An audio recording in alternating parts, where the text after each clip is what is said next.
നമസ്കാരം, ഞാൻ രജനി അഭിലാഷ്.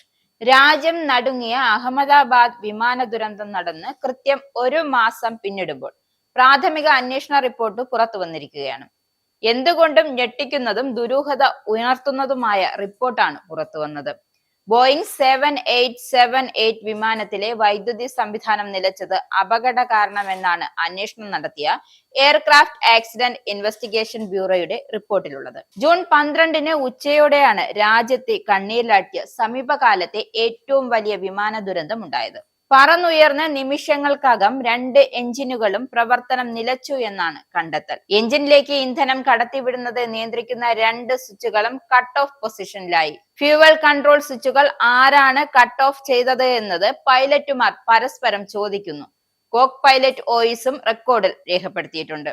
എനിക്കറിയില്ല എന്ന് ഒരു പൈലറ്റ് മറുപടി നൽകുന്നുണ്ട്. എന്നാൽ ഇത് ആരുടെ ശബ്ദമെന്നത് വ്യക്തമല്ല. വിമാനം ടേക്ക് ഓഫ് ചെയ്തതും അപകട സമയത്ത് വിമാനം നിയന്ത്രിച്ചിരുന്നതും കോ പൈലറ്റാണ്.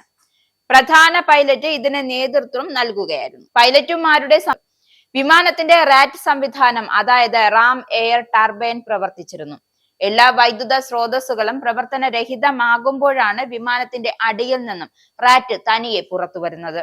വിമാനം പറന്നുയർന്ന ശേഷം ഉച്ചയ്ക്ക് 2:09 mayday call air traffic control ലഭിച്ച് സെക്കൻഡുകൾക്കുള്ളിൽ വിമാനം തകർന്നു വീണു. വിമാനത്തിൽ പക്ഷി ഇടിച്ചിട്ടില്ലെന്ന് റിപ്പോർട്ടിലുണ്ട്.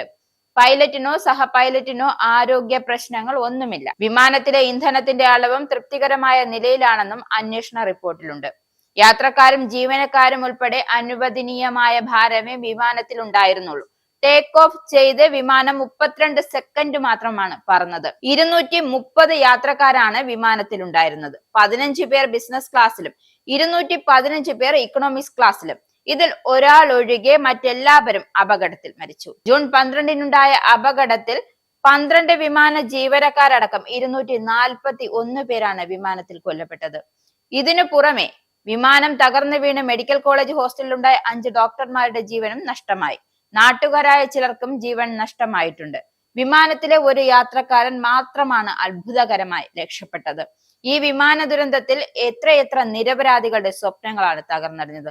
അപകടം ഉണ്ടാകുന്നതിന് മാസങ്ങൾക്ക് മുമ്പേ ഖലിസ്ഥാൻ തീവ്രവാദിയായ ഗുർബന്ദർ സിംഗ് പന്നു എയർ ഇന്ത്യക്കെതിരെ ഭീഷണി ഉയർത്തിയിരുന്നു. ഇതെല്ലാം കൂട്ടി വായിക്കുമ്പോൾ കാര്യങ്ങൾ ചെന്നു നിൽക്കുന്നത് അട്ടിമറിയിൽ തന്നെയാണ്.